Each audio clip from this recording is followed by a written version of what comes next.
Қадірмен достар, қазір бізге тура объекттің басына Жол ауданы сәулет қала құрылысы және құрылыс бөлім басшысы Сауырбаев Нұрсұлтан келіп отыр.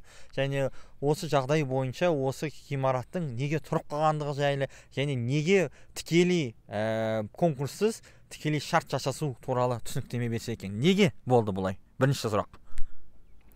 Бұл объект 22 жылы басталған. 30-шы маусым күні ол шарт қол қойылды, болды. Ол уже түсінікті нәрсе. Ары қарай неге тұрып қалды? Бұл объекттің тұрып қалу себебі, өйткені бұл объектіде Еркастан деген мердігер болған құрылыс жұмыстары кезінде бірінші кемшіліктері бұл кісілер іргета фундаментінің қалау кезінде көп қателіктер жіберілді. Ол бойынша газ мекемесіне тиісті хатпен жолданып, ескертуін беріп, полный жасалған фундамент жұмыстарын барын қайттан алып, орнына қайттан проекті бойынша қайттан жұмыстарын бастатқызамыз. Ол кезде бір рет замечание алды. Екінші рет замечаниені бұл кісілер бағанағы шатыр жабындысына келген кезде фермаларды дұрыс сварка жұмыстары дұрыс жүргізілмеді. Ол кезде де ескерту берілген.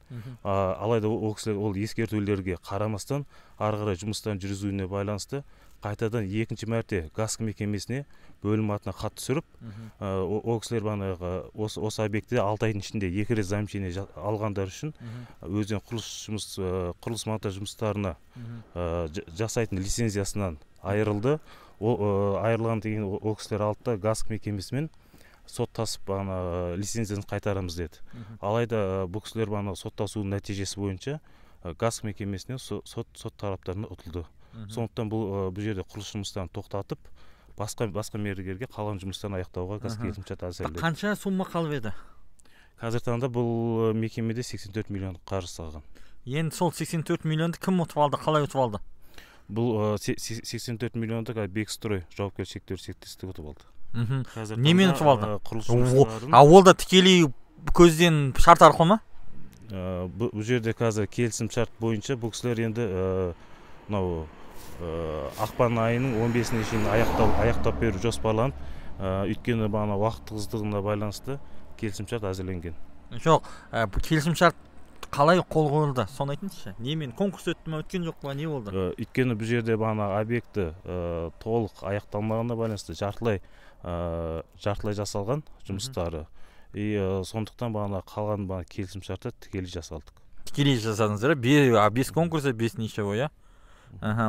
Тура бір тікелей шарттан енді екінші тікелей шартқа өтіп жатсыздар ғой.